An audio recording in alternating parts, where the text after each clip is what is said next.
Good evening students. तो आज के वीडियो में हम सीखेंगे गॉस का प्रमेय और गॉस के प्रमेय का सत्यापन। तो देखिए, गॉस के प्रमेय में गॉस के प्रमेय का कथन क्या है। सबसे पहले हम कथन पे ध्यान देंगे, क्योंकि कभी कभी एग्जाम में अति लघु उत्तरीय प्रश्न में सिर्फ कथन ही पूछ देता है और वह 1 नंबर का क्वेश्चन होगा। अगर इसे प्रूफ करने के लिए पूछेगा तो ये 3 नंबर का क्वेश्चन होगा, ठीक ना। तो गॉस का प्रमेय क्या है, देखिए, किसी स्वेच्छया अभिगृहित बंद पृष्ठ से होकर गुजरने वाला कुल विद्युत फ्लक्स उससे बद्ध कुल आवेश तथा 1/एप्सिलॉन 0 के गुणनफल के बराबर होता है, ठीक ना। मैं लिख देता हूँ, किसी स्वेच्छया अभिगृहित, आपका गॉस का प्रमेय है कि किसी स्वेच्छया अभिगृहित बंद पृष्ठ से होकर गुजरने वाला कुल विद्युत फ्लक्स उससे बद्ध कुल आवेश व 1/एप्सिलॉन 0 के गुणनफल के बराबर होता है। जैसे मान लीजिए कि कोई स्वेच्छया अभिगृहित बंद पृष्ठ है जिससे जुड़ा कुल आवेश कितना है, Q है। तो हम यहाँ पे लिख लेते हैं, चलिए, माना किसी स्वेच्छया अभिगृहित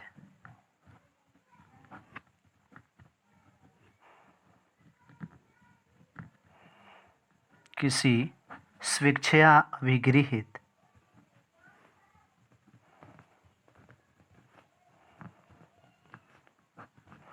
बंद पृष्ठ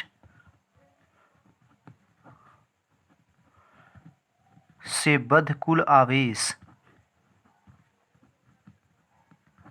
से बद्ध कुल आवेश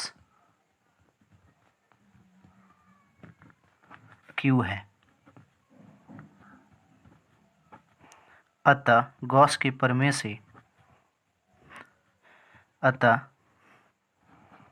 विद्युत फ्लक्स आपका फाई E बराबर हो जाएगा Q इंटू 1/एप्सिलॉन 0। तो ये आपके गॉस के प्रमेय का मैथमेटिकल स्टेटमेंट है और ये इसका स्टेटमेंट हो जाता है, ठीक ना। तो देखिए ध्यान से, अब हम यहाँ से सीखेंगे। जैसे एक और चीज़ ध्यान रखिएगा, आंखिक प्रश्न जब ये पूछता है तो इससे ये भी कह सकता है कि एक स्वेच्छया बंद अभिगृहित पृष्ठ है और इसमें कई आवेश दे सकते हैं। जैसे आपका Q1 हो गया, Q2 हो गया, Q3 हो गया, Q4 हो गया, और कहेगा इससे बद्ध कुल मतलब इससे गुजरने वाला कुल विद्युत फ्लक्स ज्ञात करिए। तो याद रखिएगा, आवेश एक अदिश राशि है। जब कुल ज्ञात करना हो तो इसे बीजगणितीय विधि से क्या करिएगा, जोड़ लीजिएगा।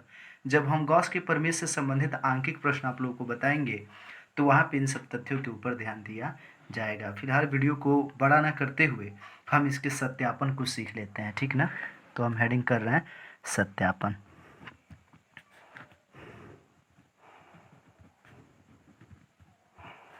ठीक, तो सत्यापन करने के लिए देखिए ध्यान से, सत्यापन करने के लिए सबसे पहले हम एक स्वेच्छया बंद पृष्ठ लेंगे।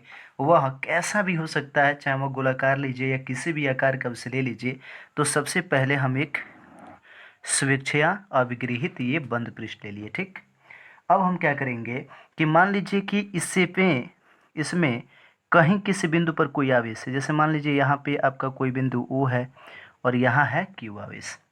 अगर आप गॉस के प्रमेय का सत्यापन करना चाहते हैं तो आपको क्या करना पड़ता है, इस स्वेच्छया अभिगृहित बंद पृष्ठ पर कहीं भी एक आप लेंगे क्षेत्रफल अवयव। इसके पहले भी बता चुके हैं। मान लीजिए यहाँ कोई बिंदु P है और आपने यहाँ पे एक ले लिया क्षेत्रफल अवयव।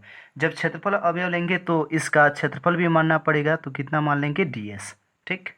अब हम क्या करते हैं कि O को P से मिला देते हैं और मान लेंगे कि OP बराबर कितना है, R को।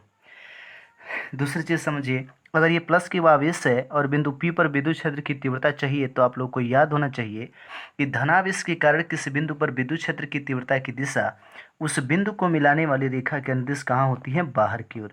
तो ये हो जाएगी विद्युत क्षेत्र की तीव्रता की दिशा, ठीक।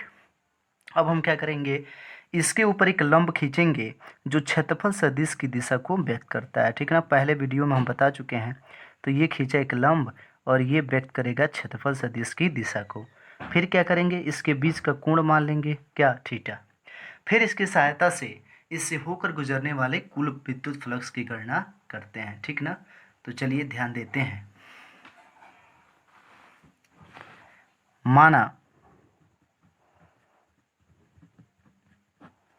माना मूल बिंदु O पर ध्यान दीजिएगा, काफ़ी इम्पोर्टेंट है ये।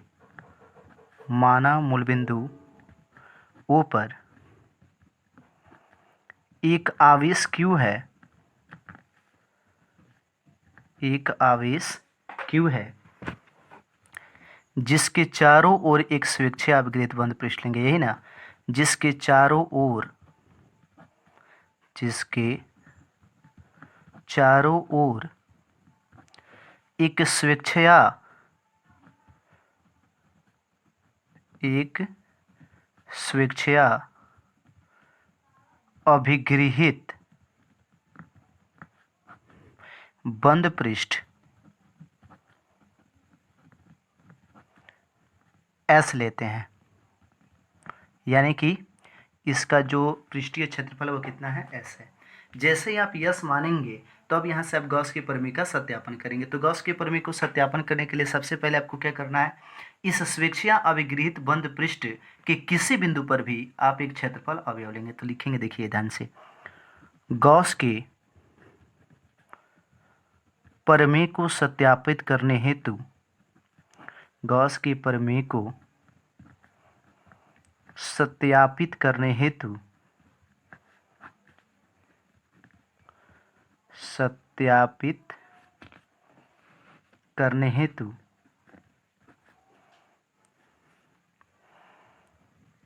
इस स्वेच्छा अभिगृहित,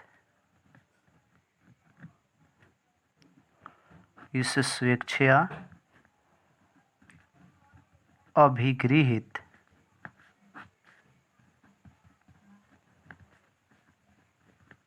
बंद पृष्ठ के किसी बिंदु P पर क्या लेंगे, एक क्षेत्रफल अवयव, ठीक। किसी बिंदु P पर एक क्षेत्रफल अवयव, एक क्षेत्रफल अवयव ds लेते हैं। समझ रहे हैं ना, यानी कि आप एक क्षेत्रफल अवयव लेंगे जिसका क्षेत्रफल कितना है, ds है। छोटा इसलिए हम ds लिख रहे हैं, ठीक ना, लेकिन जब इसका समाकलन करेंगे तो s हो जाएगा, आप लोग को मालूम होना चाहिए। तो किसी बिंदु P पर एक क्षेत्रफल अवयव क्या लेते हैं, ds लेते हैं, ठीक। अब आप क्या करेंगे कि O को P से मिला देंगे। क्या करेंगे कि O को P से, तो लिखेंगे अब बिंदु O को,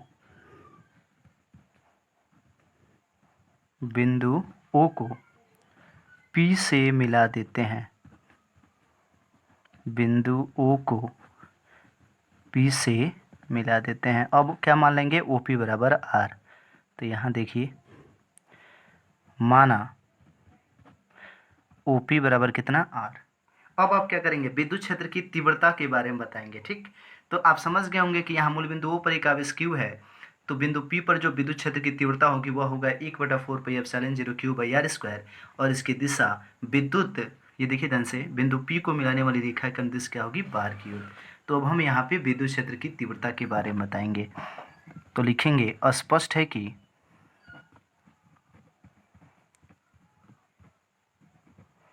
स्पष्ट है कि, तो यहाँ पे हम विद्युत क्षेत्र की तीव्रता के बारे में बताएंगे कि स्पष्ट है कि प्लस Q आवेश के कारण जो बिंदु P पर विद्युत क्षेत्र की तीव्रता होगी वह होगा E बराबर 1/4πε0 Q/r², और इसकी दिशा इस बिंदु O को P से मिलाने वाली रेखा के अनुदिश कहाँ होगी, बाहर की ओर। क्योंकि आपको हम पहले ही बता चुके हैं कि धनावेश के कारण किसी बिंदु पर विद्युत क्षेत्र की तीव्रता की दिशा उस बिंदु को मिलाने वाली रेखा के अनुदिश बाहर की ओर होती है, जबकि ऋणावेश के कारण किसी बिंदु पर विद्युत क्षेत्र की तीव्रता की दिशा उसे मिलाने वाली रेखा के अनुदिश अंदर की ओर होती है, ठीक ना। तो यहाँ पे क्या होगा, बाहर की ओर। अब हम क्या करेंगे कि इस बिंदु P पर एक लंब लेंगे। तो क्या करेंगे कि पुनः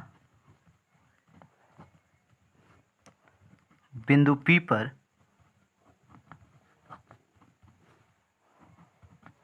एक लंब खींचते हैं, एक लंब खींचते हैं। और आप लोगों को पहले ही बताए हैं कि आपके किसी भी, यानी कि विद्युत क्षेत्र में स्थित कोई भी समतल हो तो उस पर खींचा गया जो लंब होता है वह क्षेत्रफल सदिश की दिशा को व्यक्त करता है, ठीक ना। तब पुनः बिंदु P पर, पुनः शब्द न लगाएं, बिंदु P पर एक लंब खींचते हैं, ठीक ना, जो क्षेत्रफल सदिश की दिशा को व्यक्त करता है। जो क्षेत्रफल सदिश की दिशा को व्यक्त करता है, दिशा को व्यक्त करता है। ठीक, अब हम क्या करेंगे कि क्षेत्रफल सदिश, ध्यान दीजिएगा, यहाँ क्षेत्रफल सदिश और वेक्टर ई के बीच का कोण कितना मान लेंगे, थीटा। तो यहाँ मानेंगे कि माना वेक्टर ई व वेक्टर डी एस के बीच का कोण कितना मान लेंगे, थीटा है। और जैसे ही आप इस कोण को थीटा मानेंगे तो उस क्षेत्रफल अवयव से होकर गुजरने वाला विद्युत फ्लक्स ज्ञात कर लेंगे। तो लिखेंगे अतः क्षेत्रफल अवयव से होकर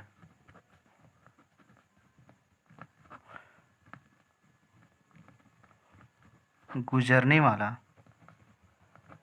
विद्युत फ्लक्स, याद रखिएगा क्षेत्रफल अवयव से होकर गुजरेगा तो बहुत कम गुजरेगा ना, क्योंकि क्षेत्रफल अवयव तो बहुत छोटा है। होकर गुजरने वाला विद्युत फ्लक्स, तो बहुत छोटी राशि को हम डी से व्यक्त करते हैं, तो ये हो जाएगा डी फाई ई बराबर क्या, हमने आपको बताया था कि यदि दो सदिश यहाँ पे दिखा दिया गया वेक्टर ई और वेक्टर डी एस, तो इससे होकर गुजरने वाला जो विद्युत फ्लक्स होता है फाई ई बराबर होता है E D s cos theta. तो ये हो जाएगा E D s cos theta. कोई दिक्कत? अब हम क्या करेंगे कि ई के स्थान पर ई का मान रखेंगे। ठीक, तो ये देखिए डी फाई ई बराबर हो जाएगा, ई का मान कितना था, 1/4 पाई एप्सिलॉन 0 क्यू बाई कितना आर स्क्वायर, और ये हो जाएगा डी एस कॉस थीटा। ठीक, आगे देखते चलिए, डी फाई ई बराबर हो जाएगा, आप क्या करिए कि इसको थोड़ा सजा के लिख दीजिए, ठीक ना। तो ये हो जाएगा क्यू बाई 4 पाई एप्सिलॉन 0, ये जो डी एस कॉस थीटा है बटा आर स्क्वायर, इसको ए का स्थान पे, तो ये हो गया d s cos theta by r square. लेकिन आप सबको याद होगा कि मैंने पहले वाले यानी कि पार्ट जो फर्स्ट सेकंड बनाया है, वहाँ पे हमने लिखा था कि जो d s cos theta by r square होता है वह घनकोण यानी डी ओमेगा को व्यक्त करता है। याद आ रहा होगा आप लोगों को, परंतु d s cos theta by r square बराबर क्या होता है, डी ओमेगा। अब इस मान को यहाँ पुट कर दीजिए, तो ये हो जाएगा डी फाई ई बराबर क्यू बाई 4 पाई एप्सिलॉन 0 क्या, डी ओमेगा। ठीक, ये डी फाई ई है क्या, तो क्षेत्रफल अवयव से होकर गुजरने वाला विद्युत फ्लक्स। तो अगर हम कुल विद्युत फ्लक्स याद करें पूरे स्वेच्छा अपगृहित बंद पृष्ठ, तो हमें क्या करना पड़ेगा, समाकलन। तो यहाँ लिखेंगे संपूर्ण स्वेच्छया अभिगृहित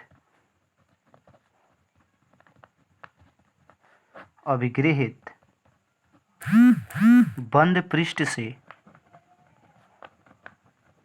से होकर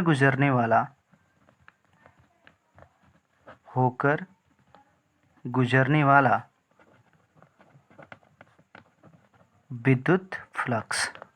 तो कुल ज्ञात कर रहे हैं, तो डी फाई ई का समाकलन करेंगे तो फाई ई हो जाएगा, और ये इधर वाले यानी कि बाएं पक्ष का भी समाकलन दाहिने पक्ष का करेंगे तो क्यू बाई 4 पाई एप्सिलॉन 0 क्या बचेगा, डी ओमेगा। ठीक, अब देखिए फाई ई बराबर क्यू जो है वह एक आवेश है और ये एक अचर पद होगा। 4 पाई एप्सिलॉन 0 जान ही रहे हैं, 1/4 पाई एप्सिलॉन 0 का मान 9 × 10⁹ न्यूटन मीटर स्क्वायर प्रति कूलम स्क्वायर होता है। ये भी एक नियत पद है, इससे भी हम क्या कर लेंगे बाहर।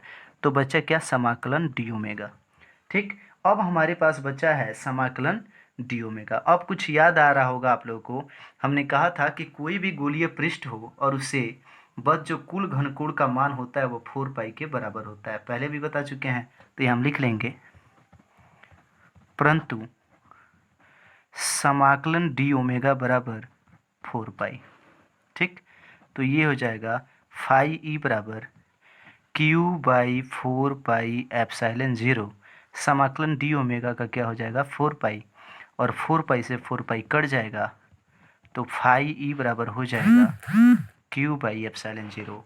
और यही क्या है, गॉस का प्रमेय है, यही गॉस का कथन है। ठीक, तो ये सत्यापित हो गया। तो देखिएगा ये एग्ज़ाम की दृष्टि से मोस्ट इम्पोर्टेंट है, इसे ज़रूर तैयार करिएगा। Thank you.